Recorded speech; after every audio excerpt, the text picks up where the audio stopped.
You're broken down and tired of living life on the merry-go-round, and you can't find a fighter, but I see it in you, so we gon' walk it out.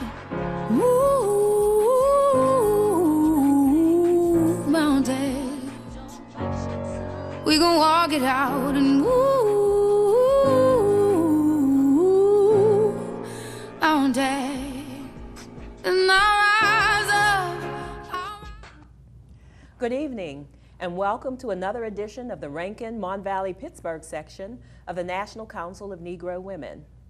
My name is Dolores Dupree, section president, and joining me is our first vice president, Alecia Gibbs. We thank all of you who have participated in the past, and we hope that you join us again today, and we hope others will join us. You can call us at 412-231-2288 to talk with us. The number should appear on the screen. Our first topic today is the National Council of Negro Women's Collegiate section. To discuss this topic, we have a special guest with us, Ms. Ariana Brazier, our third vice president. Later in the program, we will have another special guest, Mr. Frank Kamara. He will discuss the Consortium for Public Education, among other things. First, we will talk to Ari. Alecia, will you read her bio? Yes, I'll read the bio. Ariana is a second-year English Literature PhD student at the University of Pittsburgh. Her research, broadly stated, is at the intersection of race, gender, and homelessness. She is a 2016 graduate of Spelman College from Bessemer, Alabama. Through her research, Ari plans to illuminate the practical implications that the characterizations of poverty have in the development of political, social, and racial thought. Additionally, Ari intends to contribute to the development and successful execution of equal and affordable housing policies. Now, while Ari was at Spelman, she was a Bonner Scholar, president of the Spelman College section of the National Council of Negro Women for 2.5 years. She was also member of the Delta Sigma Theta sorority and member of Phi Beta Kappa. And she was Miss Spelman College during the 2015-2016 year. Currently, Ari is the third vice president of the Rankin, Mon Valley, Pittsburgh section of the National Council of Negro Women, and she's working to bring in young adult leaders into the NCNW family. Welcome, Ari. Thank you. Hi, happy to be here. Glad to have you. This program actually fulfills two of the mandates that we have from our national. One, training and supporting women and youth in career development and community leadership. And our second mandate, providing mentoring and educational support to our young people. Okay, you know what? We have a videotape of Ari in the Spelman Collegiate section. Can we play that videotape?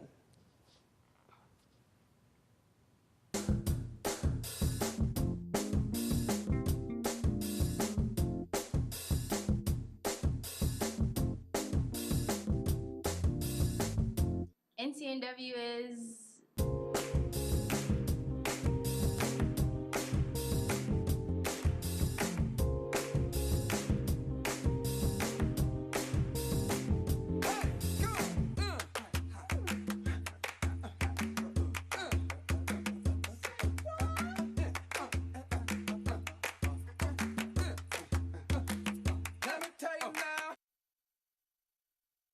NCNW literally means the world to me, only because I kind of had a hard transition as a freshman coming into Spelman because I came from such a small Catholic school in Brooklyn. So when I came here, I was kind of overwhelmed. I'd had a hard time making friends. So once I joined NCNW, which I had a long history with before coming to Spelman, I kind of just met like some of the best people in the world. So it was like, it was just warm. It was such a warm feeling every time, you know, I came to a meeting. People remembered my name, so I kind of just felt really at home when I met someone like my best friends in this organization.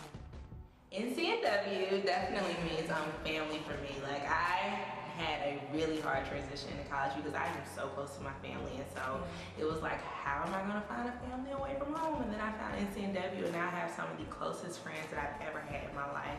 And also NCNW means mental health for me because I learned how to work through, you know, the mental health issues that I've had and how to inspire people and help them to work through theirs as well. And it's really taught me how to be a good companion and a good friend throughout different struggles that people experience. So NCNW has really helped me grow as a person overall.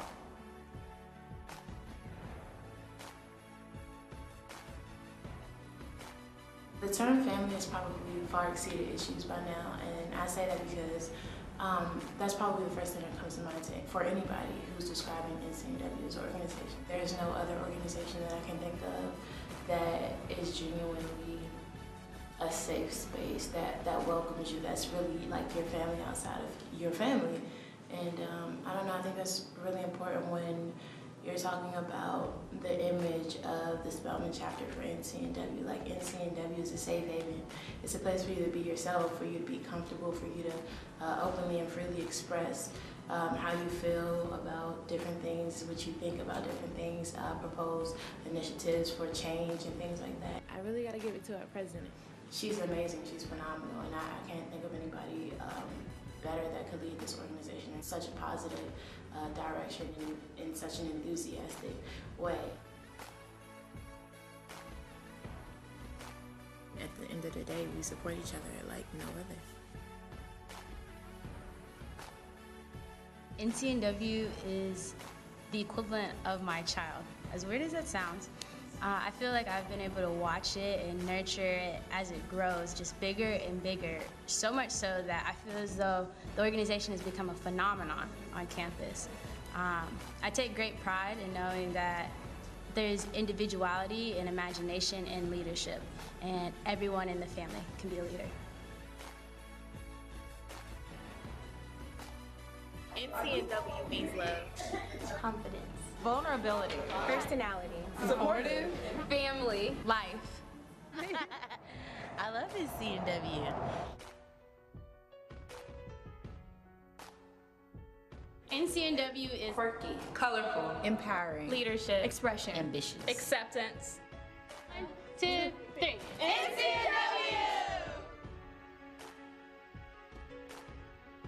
Why wouldn't you join? What organization? Right. What other one is there? None? There is no other organization. NCNW. That's where it's at.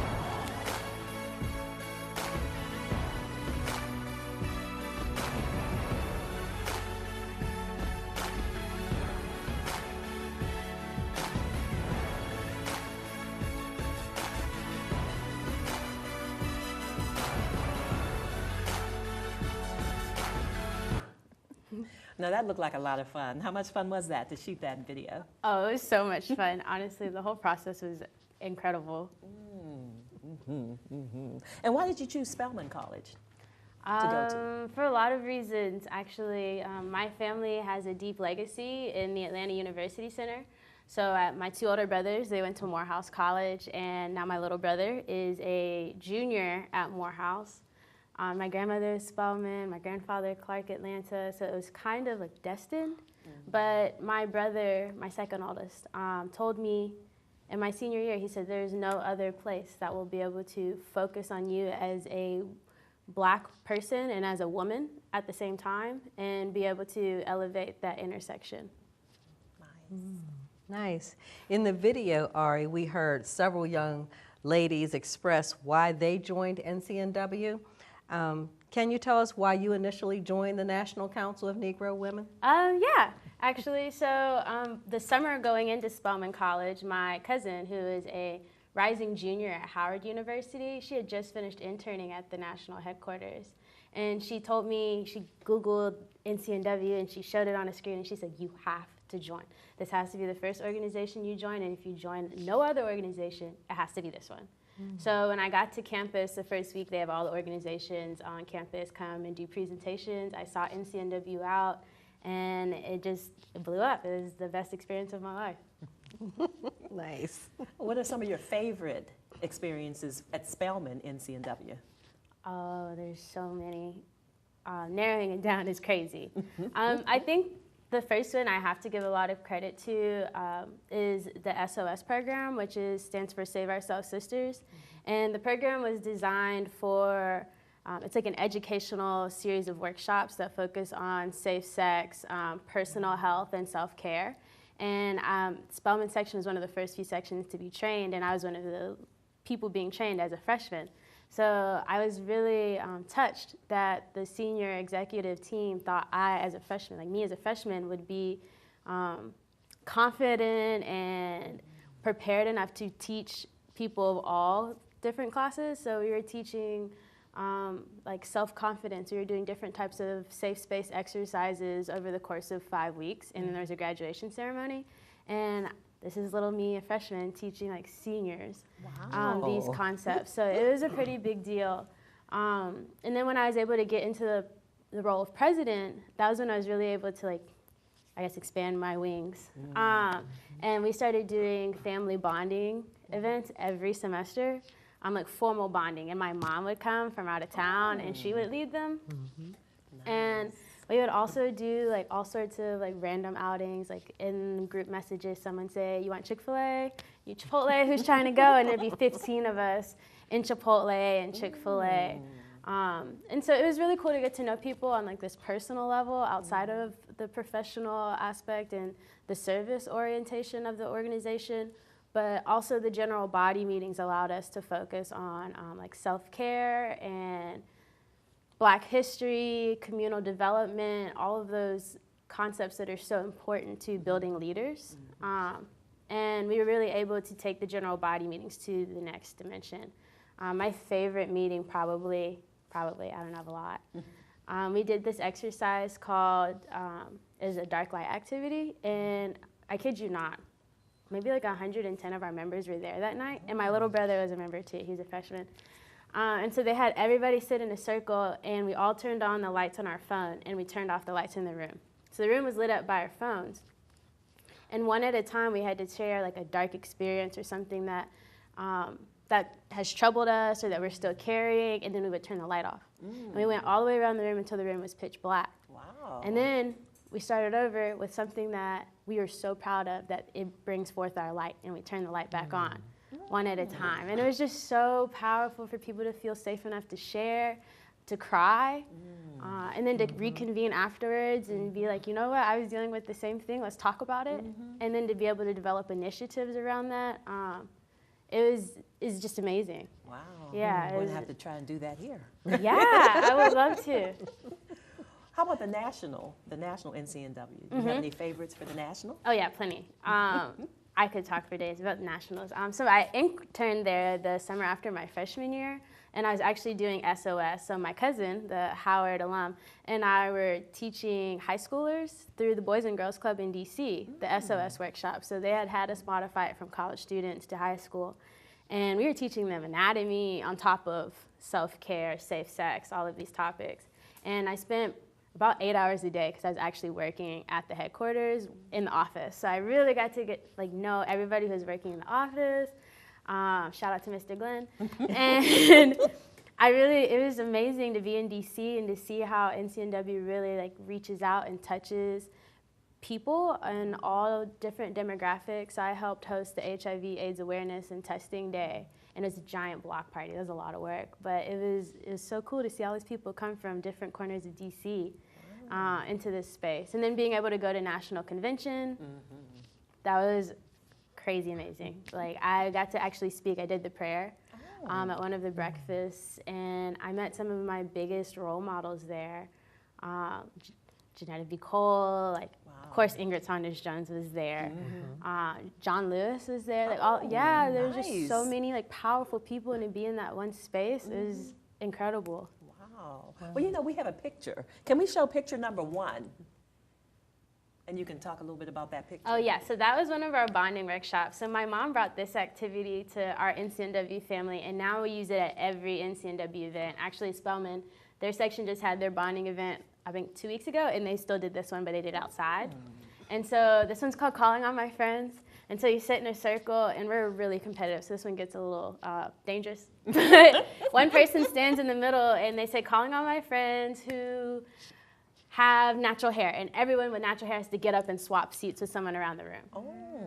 And so it gets really crazy because we don't allow stuff like calling on my friends wearing yellow shirts. We ask for like personal details. So calling on my friends who grew up as only children, calling on my friends who are first generation college students, calling on my friends who have Morehouse brothers, like all of these topics that really speak to someone, and then you're able to see who has these commonalities by getting up and sprinting across the room. That sounds like fun. It's amazing. It does sound like a lot of fun. Sounds like you had a great time while you were at Spelman College. Oh yeah, too much. Too much fun. As Miss Spelman College, what type of relationships were you able to establish between your work as Queen of Spelman and president of NCNW?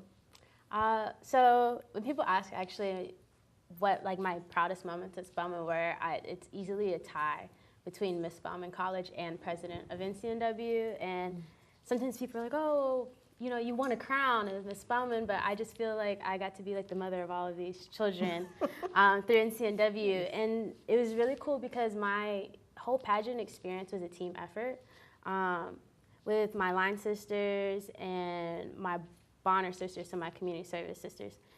And my NCNW family, it would not have been possible without them. So it's actually one of my NCNW children who designed my entire costume. I was a superhero. I was wearing a raincoat, and underneath I was a superhero. I was bald beauty with a cape and tights and everything. She designed my the technology piece. So I came down on a scooter, and it had like the Powerpuff Girls theme song behind it, and all these explosive noises. NCNW helped get that together. They helped with my practices. So like after 4-hour practices, I would go back to my dorm, and my vice president and our social media chair at the time would stay up till 2, 3 in the morning practicing my monologue. Just sitting there and listening for 3 and 4 hours. So me being Miss Spelman would not have been possible, first of all, without NCNW, and then to get into that position and to see how my NCNW family appreciated and was equally as passionate about my platform, which was on homelessness awareness. And I didn't want to just make sandwiches for the homeless and, you know, give them out. I wanted to really educate people on why homelessness exists. What does it look like? Because it looks differently for different people and in different areas. So NCNW picked it up, and we did a whole national hunger and homelessness awareness week initiatives. We developed a committee that focuses primarily on life-sustaining necessities that people are in need of in Atlanta, our Project Home Committee. And we began developing a type of commitment, a sort of commitment to different shelters and different groups. So we actually would go and bring food to people who aren't necessarily living in shelters, but living in trees and in tent cities areas. So yeah, and they're continuing that today even after I'm gone, because we have people who are equally as passionate. And so to see them pick up like where I left off even is just so cool. Wow. Yeah. Wow. What great support. I know, I'm very blessed. Yes. Now we do have a call. Caller, can you say your name and where you're calling from? Is there a call on? Okay, that call might have hung up. I'm not sure. But while we're waiting for the call, can you tell us how did NCNW help you grow, or what did you gain from NCNW? A whole life. So it was empowering enough to be at Spelman, particularly in a space where all these strong Black women are just gracing the campus and like living in themselves and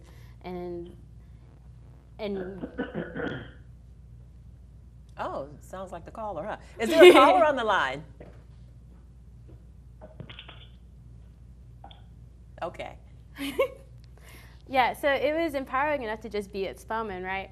But then to see it in this like smaller, up close level through NCNW was very meaningful to me. So not only did I gain like the support system, like, this lifelong family and people I consider my children and my brothers and my sisters, literally my brother, because my brother was in it.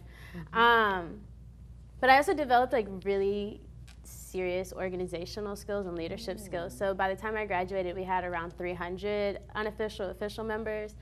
So planning events that would fit and adapt to all of the different people in the space. I would have a lot of anxiety because I wanted everything to be so perfect. So having to work through that, because I understand that there's not only my executive board, but all these other students waiting for me. Conflict management, adaptability, you know, all sorts of leadership necessities, I would say, that you have to have in your toolbox. But the most important, I would say, is like self-awareness. I feel like I kind of knew who I was when I got to Spelman, and throughout Spelman, I really got to know myself. But it was through NCNW that I learned the power of vulnerability. And I learned that our greatest strengths come out of that vulnerability. And I learned that self-care doesn't necessarily mean going to get your nails done. Self-care can literally be me sitting and sharing this like dark moment with someone else. Because my greatest relationships through NCNW came out of us sharing our hardest moments. And if I had not felt comfortable enough to share that, I might not have had those relationships. So yeah, like self-awareness and vulnerability are definitely the two greatest gifts that NCNW gave me. Great, great. Well, we do have another picture that you sent in. Can we see picture number 2, please?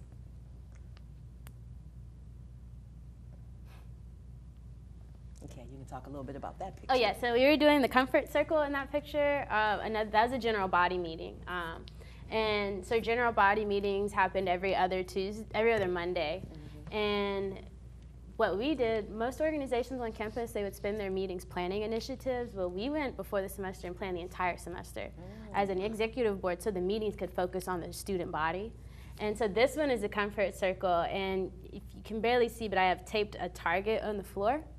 And we went from casual topics to very intense ones. So like, how comfortable do you feel eating dry cereal? If you're super comfortable, you stand in the center, kind of. You stand on the outside. Any of you can never eat dry cereal a day in your life. You stand on the outside. And so we did topics literally from speaking other languages to how comfortable are you with your financial situation? How comfortable are you with your parents' situation? Like, what does their relationship look like? How comfortable are you with this comfort circle right now? So yeah, we were able to get across cover a lot of ground, and then reconvene and talk about like what it meant to see other people were in that space with you, what it meant to physically share this close space of uncomfortability with my financial situation, that sort of thing. And for those who are actually very comfortable with it, how did you get there? And how can you bring us in? Wow, that's a lot of innovative things. It is. We'll see if we can do that in Pittsburgh. Well, no, we definitely can. Definitely. Yeah. Now that we have Ari, I'm sure that's going to happen. Ari, let me ask you a question about the National Council of Negro Women. How do you interpret the National's mission and the history of the organization? So I love talking about NCNW, not just because like I got so much out of it, because I think the history and the mission is just profound. So when I think of NCNW, I think of womanism and the belief that we can uplift and build entire communities through our Black womanhood. And so NCNW, we invite people of all genders, gender nonconforming, male, female, however you identify, because we believe that you can uplift an entire community through the core being Black women. And so I do think that not only is that evident through different NCNW sections, but it's evident in the history of NCNW and how it was founded, what it was founded for. NCNW literally changed an entire country through Black women, right? And it wasn't exclusive and the history stands today, right? So I think that when I think of NCNW and I think of the mission, I think of how everyone benefits from this idea that like there's just this inherent power in community and in Black women. Absolutely. So can you tell us more about the sisterhood, or as you call it, the familyhood of the organization? Oh yeah, I addressed all of my emails as family because we do have people who identify across the spectrum. And I think it's important that we're acknowledging people where they are, and that's why I called some people my children, some people my brothers, some people my sisters. We even had like a group we called the infants because they were the babies of the family. Like we had all these different like subgroups.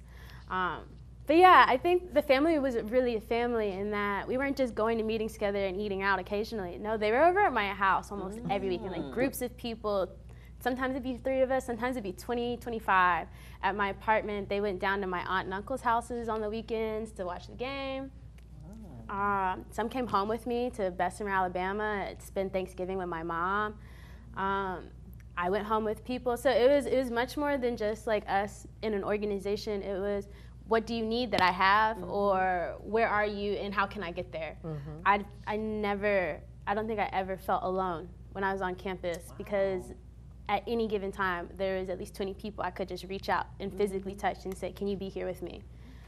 So yeah, it's family in all of the greatest ways. Wow. And we do have another picture that I'd like you to talk about. Can we show picture number 3? Oh yeah, so that was a general body meeting. Oh, okay. Yeah. Okay. And that was sort of like with the other picture, but just a different angle?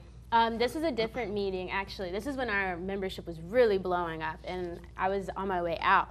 So what you can't see is how we started transitioning in new leaders. So I was still president, but we started having like our secretaries, the vice president.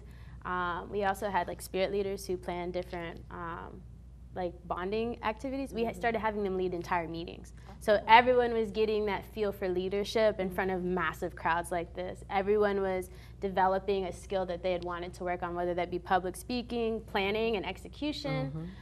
So it's pretty cool to see all these students show up and support the new leader that was standing in front of the room. And the person in front of the room at this meeting was particularly shy.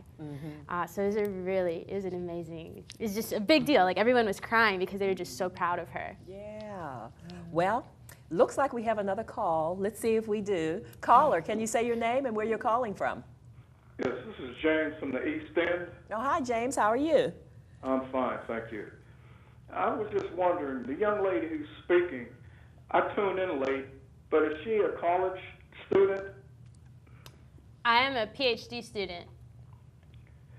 Okay, I figured that because I was just sitting here and I just love to hear you talk. Oh, thank you. I was wondering, are you pursuing something in communications? I'm in English literature. Okay, because you're so articulate and you express yourself so well.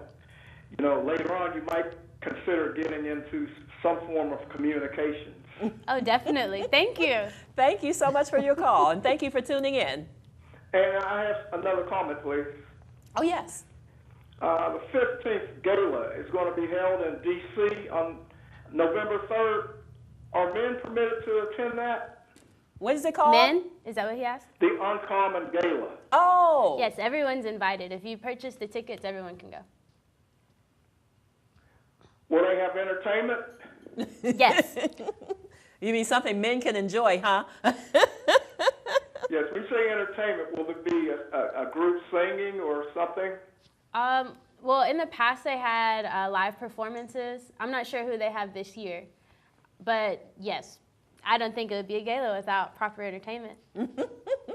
I'm surprised I'm impressed that you know about the gala. How did you hear about it? Well, I'm on the internet quite often, Oh, so okay. I just happen to see that. Okay. Well, that's awesome. You should go, and then you should come back and join our section. So you're saying men can join? Of course. Yes, associate members. They can be associate members. Yes, but we would love to have you. Yeah. Even though it's called National Council of Negro Women, though we support families, we support women and their families. So we hope that more men can join. Well, wouldn't you say that a lot of people don't know that? Maybe you should publicize that more. Okay. We're working on it. Trust me. We're gonna get it. We're gonna get the word out, and you can help. Okay. Thank you very much. Okay. Thank you for your call. Okay. Goodbye. Bye-bye. I enjoyed his questions. Yeah. Yeah. No, they're important. Yeah, Definitely very important. The Uncommon Gala, November 3rd. Okay, great. And they have entertainment. Okay. For men and women. Women and men. Right. And the awardees are supposed to, they're celebrities. Okay. Yeah. Yeah, wonderful. Okay. Ari, let me ask you this question. When we think of, we're in the year 2017, what's the relevance of NCNW in 2017? There's abundant relevance. So immediately I think of awareness and consciousness raising. So NCNW is a space where we can help or we can equip people with the proper knowledge and the vocabulary to address the oppressions that they're facing as individuals, as communities, whether they be systemic or interpersonal.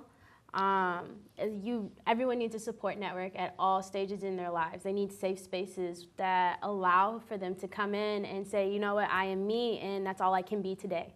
Mm-hmm. And NCNW can create that. It can offer that for anybody. There's also the leadership development and the advocacy skills. So NCNW is founded on leadership, is founded on advocacy, and this is a great space, a great opportunity to come in and understand what does it really mean to be an advocate, what does it mean to live that life, to embody it, to be about it. And then now, like with NCNW moving into 2017, it is important that we talk about like what does self-care look like for leaders and for advocates, for people who are constantly aware of their oppressions. Like self-care may look very differently. Mm-hmm. And NCNW is open enough to where we can focus on you as an individual, but also focus on us as a group. Mm-hmm. Mm-hmm. Absolutely. Absolutely. And so is there one specific thing that you would say sets NCNW apart from other organizations? Yes. It would most likely, okay, two things. The cross-generational and the cross-country network. So we have people of all generations willing to reach out and say, how can I help you? Or we're in this together. Let's build something. Let's build a bridge here. So there's that, and it's all over the country. So no matter where you go, you may be running into an NCNW brother, sister, or sibling, and you just never know until you speak on it. And then also the fact that NCNW's mission is broad enough to where, like, if you have a passion, you can come in and we can develop that, help you build that platform for it, but we can also build an entire community around that. And I don't think a lot of organizations allow for that sort of flexibility and that sort of personal investment. Mm-hmm. Mm-hmm. Do you have a personal vision for NCNW? Yeah. In short, I kind of want everyone to have, I really do want everyone to have the type of experience that I've been so fortunate to have through NCNW. Hopefully whoever is watching, they were able to see the video and some of the pictures, and I think that is the type of community, the type of self-awareness that we can bring into any space we enter. We just have to know where to start, and we have to have people who are willing to start. So that's my vision, that we're able to bring this everywhere. Everyone gets to experience what NCNW means to the larger world. Absolutely. And why should young adults, specifically college and high school students, join NCNW? Well, for all the reasons I've already discussed, in super short, but also especially because this is an opportunity to be a part of something that is so focused that we can invest in you as a young adult leader, as a developing person, but broad enough to where you're not starting from scratch. There are already people waiting to hand you what we have, right? Waiting to hand you the resources, the skills, and the network that exists. And then on top of that, history lessons. There aren't a lot of organizations that allow you to stay in 2017 and move forward with what's actually happening in current events while pulling from what has happened and pulling from what has been initiated.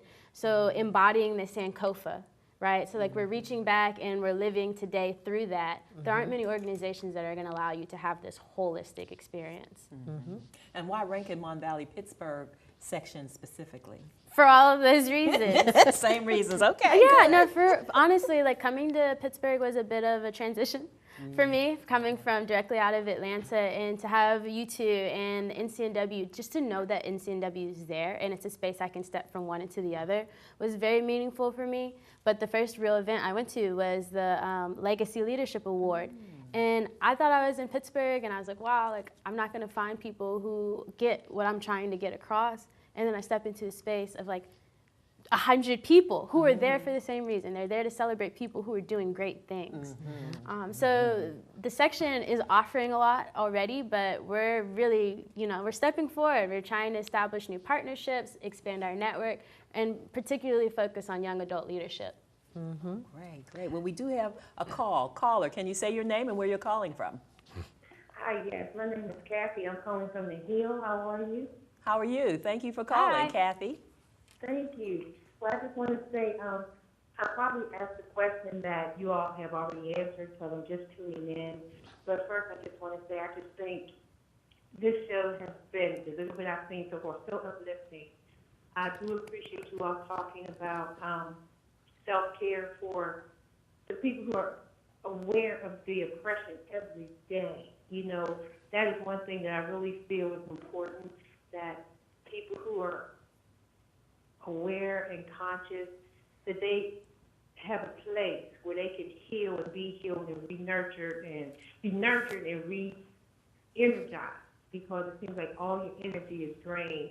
So that's why I really like the Rankin, Mon Valley, Pittsburgh National Council of Negro Women, because it gives us a chance to, it gives people, young women and older women, to come together and rejuvenate our spirits, to carry on, like you said, to reach back, to pull some more up, and keep moving forward. So I just want to say I appreciate it, and keep doing what you're doing. I love the television show because it reaches so many people in the audience. And you all just look beautiful, and you give us beautiful information. So I'm glad I was able to tune in, and I'll sit back and watch the rest.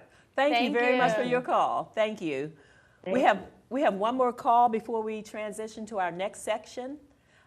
Caller, can you say your name and where you're calling from?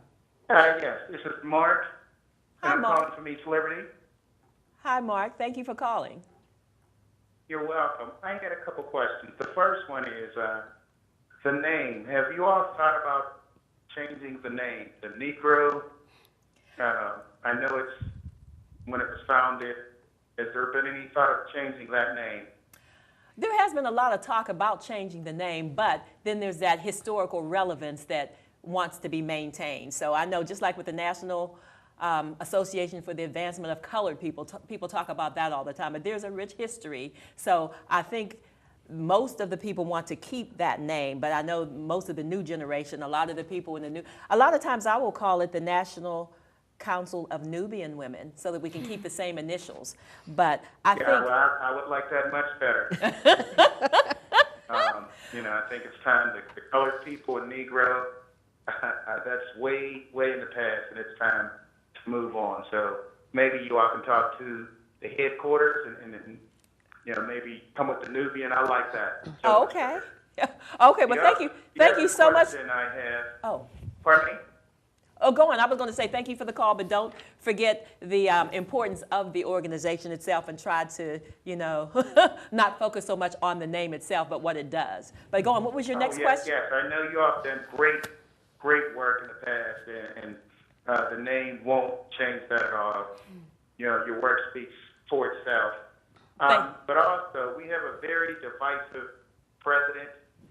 Right now, I don't even call him President 45. And right now, he's on a thing where he's on the NFL players. Mm-hmm. He's so racist. He's attacked every athlete. Now he's on the NFL players, and he's telling them to stand. Get up. You're fired. Call them sons of thieves. Mm-hmm. What is your stand on that? And have you all, thought about making any letters or doing anything for that?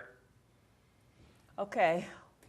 Personally, I don't even think that person in the White House should be the president.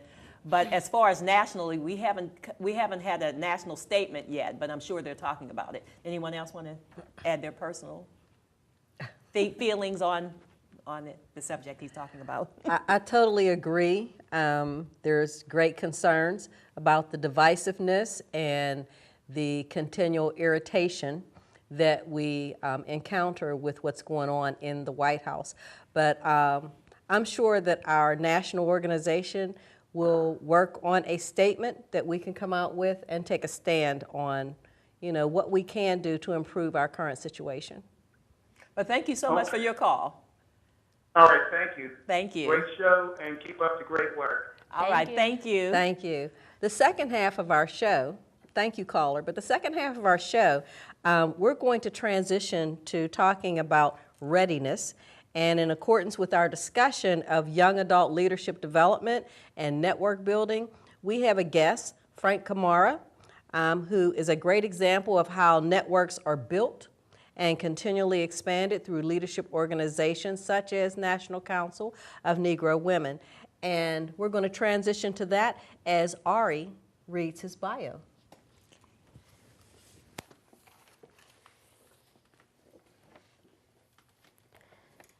Frank Kamara, an associate from Public Allies Pittsburgh, has joined the consortium as an intern. He began in September and will work through June on the Refugee Youth Employment Project, which the consortium offers in collaboration with the Jewish Family and Children's Services of Pittsburgh. And he'll work on Be a Middle School Mentor, which the Consortium for Public Education is rolling out in 3 districts this year in collaboration with the United Way of Southwestern Pennsylvania. Frank joined Public Allies Pittsburgh, which Coro Pittsburgh runs as the local affiliate of a national social justice organization, to gain experience in the nonprofit sector. Public Allies and its local affiliate work in partnership with AmeriCorps and match their associates with nonprofits for field experience. Born in Sierra Leone, Kamara, Frank, grew up in Atlanta where he immigrated at age 7, graduated with honors from high school, and landed an athletic scholarship to study electronic engineering and technology at Georgia's Fort Valley State University. Summer breaks from Fort Valley found him volunteering with an Atlanta homeless shelter run by Metro Atlanta Task Force for the Homeless, where he developed an interest in nonprofits. Now on leave from college, Frank said it was his experience at the shelter where he provided case management services and started a rooftop garden that stimulated his interest in nonprofits and one day starting a shelter himself. New career directions notwithstanding, Frank said he plans no switch of majors because he still loves science and math. So thank you for being here, Frank. Well, thank you for having me. So let's get started. You want to tell us about your relationship to NCNW? I've been part of NCNW for quite a while now. Not directly, but I've known you, Ari, for like 3 years now, and I've seen you grow and NCNW organization grow together at Spelman College, even though we both attended different colleges. But I knew what was your goal and what you plan to do with NCNW, and I've seen it grown so far, and it's been wonderful seeing what's been going on at Spelman College. Well, thank you for being a part of that. So your bio mentions work with the homeless and a rooftop garden, which I'm assuming was in that picture. Well, I know it was in the picture. So can you tell us more about that experience? It was a learning and beautiful experience for me because I started out as a case manager, as a volunteer case manager at the Metro Atlanta Task Force for the Homeless. And while working at the task force, I formed great relationship with some of the resident volunteers that was over there. And one of them got me into gardening. And at first I was kind of skeptic about it because it was summertime and I was like, I don't need to be outside, it's already too hot. But he got me into it. I learned a lot about the importance of volunteerism and community service, being involved in your community. And working at the task force, edified me that homelessness can transpire overnight. Anyone can be homeless. And that's very crucial. So ever since that has been a part of me, it's very important to go out there, do whatever you can to help out in your community. So would you say that your love for volunteering and community service is why Public Allies has been a perfect match for you? Yes. Okay, you want to tell us more about what Public Allies is and your experience? Well, Public Allies is a national movement committed to advancing social justice and equity by engaging and activating the leadership role. Public Allies is about bringing young leaders, young adults, young members into the leadership community, to the leadership world. We're trying to transition from this phase where people thinking young adult cannot do nothing. So now we want young adults to be leaders, to come up with a stand, speak what you believe in. And part of being a public ally, it's not just about leadership, it's also about diversity and inclusion. Okay, we have the Public Allies flyer. Can we show that?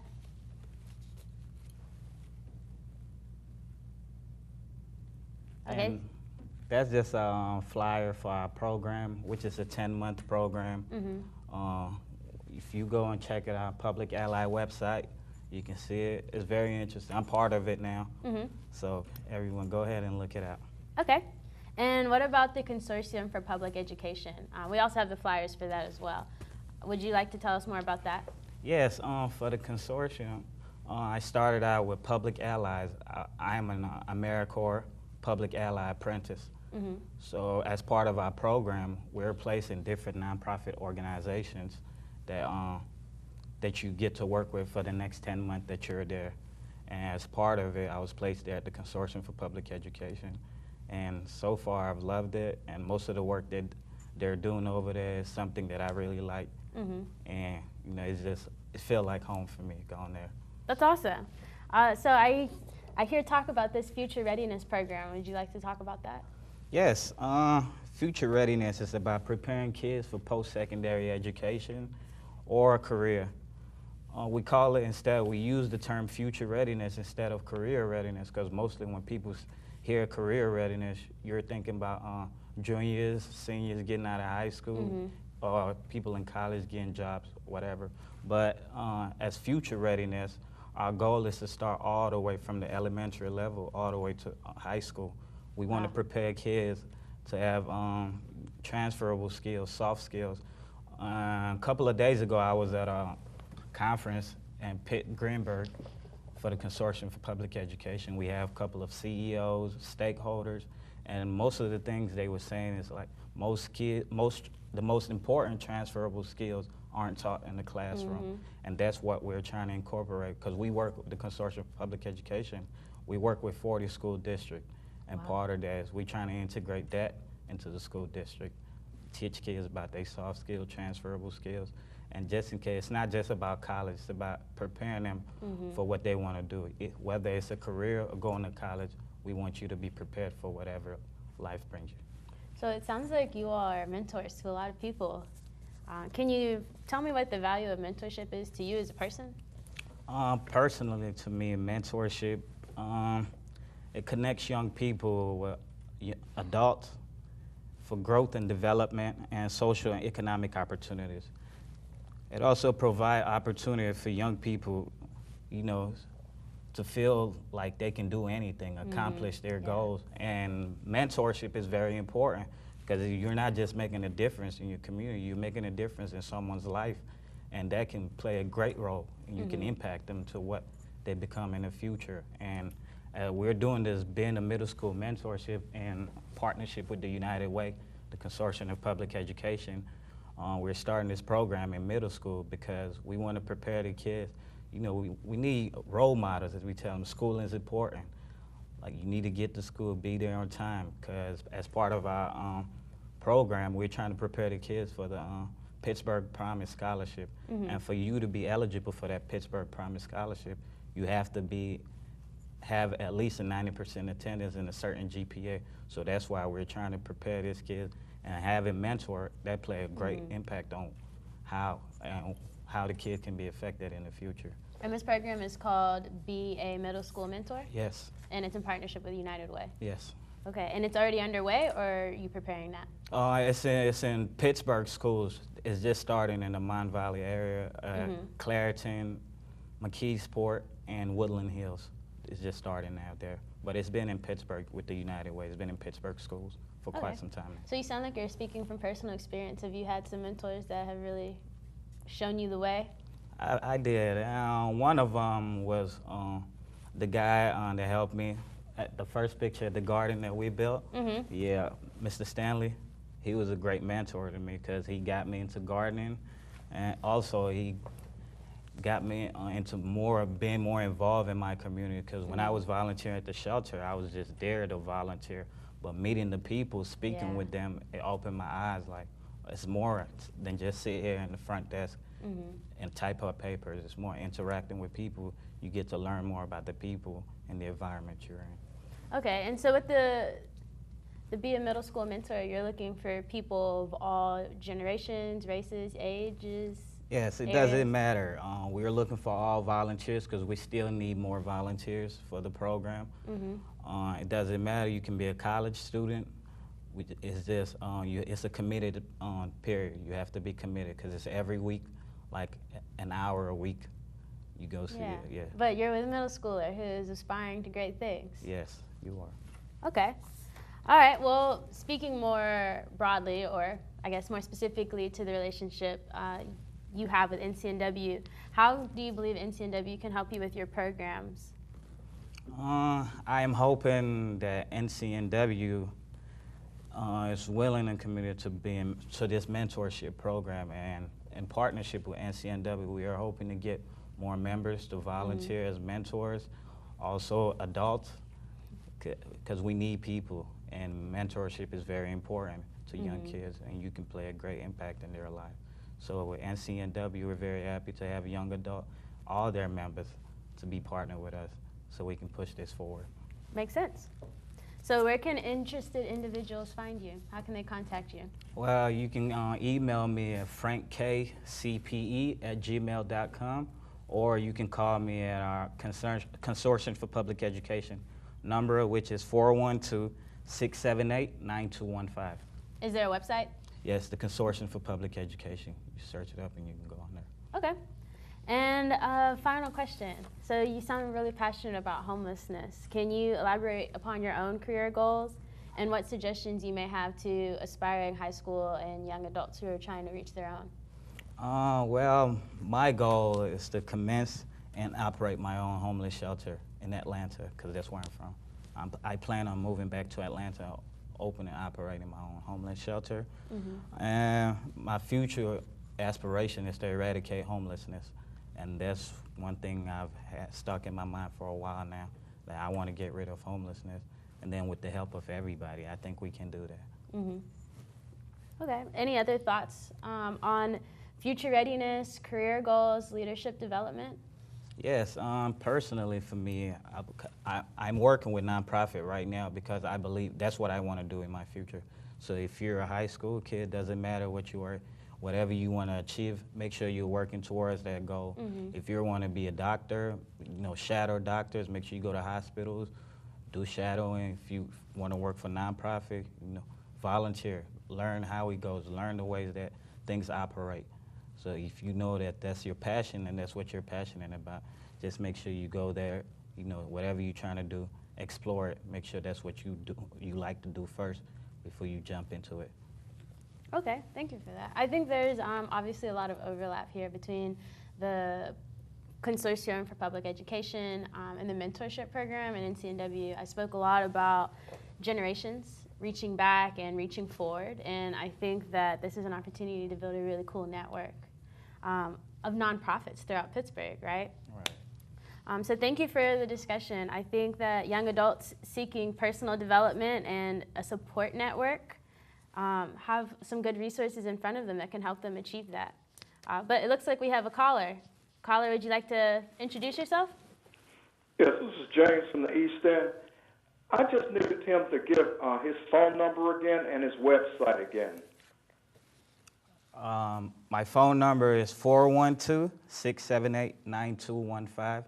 And then for the website, you can just go to cpe.com, Consortium for Public Education, McKee-Sport. Okay, thank you very much. It's a program that I'm interested in, and I just wanted the phone number. Thank you very much. Thank you. Awesome, thank you.